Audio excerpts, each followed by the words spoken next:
Hello.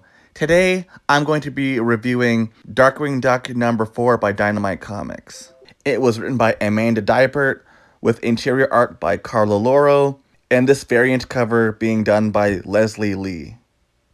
So far, the quality of the Darkwing Duck comics by Dynamite have been hit and miss, but they have shown signs of improvement, so let's see how this issue turns out.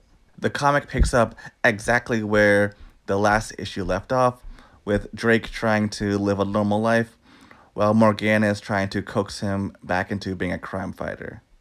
When Gosling comes rushing back home and informing them that Bushard has attacked the school, thus prompting Drake to jump into action and try saving the day as himself, before ultimately leading to the grand return of Darkwing Duck. And after Bushwood's defeat, Darkwing then rushes off to take care of one last piece of business, result in the status quo being reset back to normal.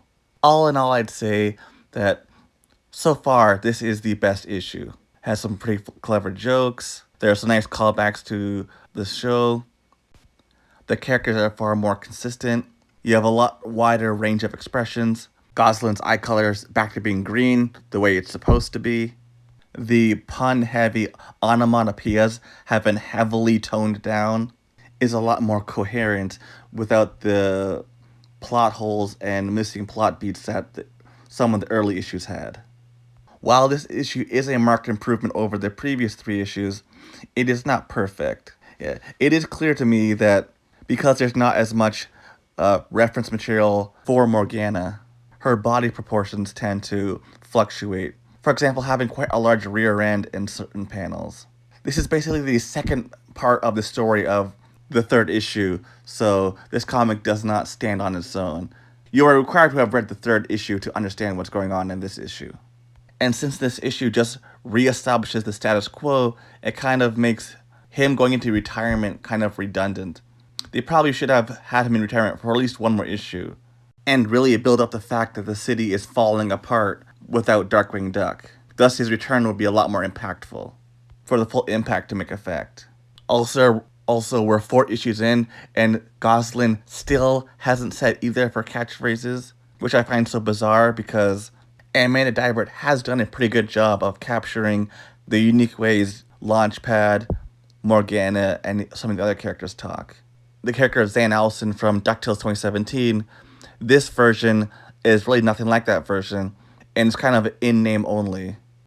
What made DuckTales 2017's version so funny was the frustration, annoyance, and anger of being the best business person in the room, yet no one will listen to her ideas. When it's all said and done, though, a lot of these complaints are minor, and were primarily frustrations from the earlier issues, and not as prevalent in this issue, but still need to be addressed. And there have been strides made in the writing, as well as also massive improvements made in the art. I would recommend picking this issue up, but you will have to also have picked up issue 3, since this is basically the second part of a 2-part story.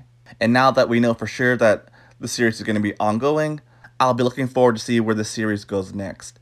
And hopefully we get some Darkwing spin-off comics. With how the way this comic ended, and with Gargoyles getting a spin-off miniseries, I would not be surprised if Morgana gets her own spin-off comic. Till next time, see ya.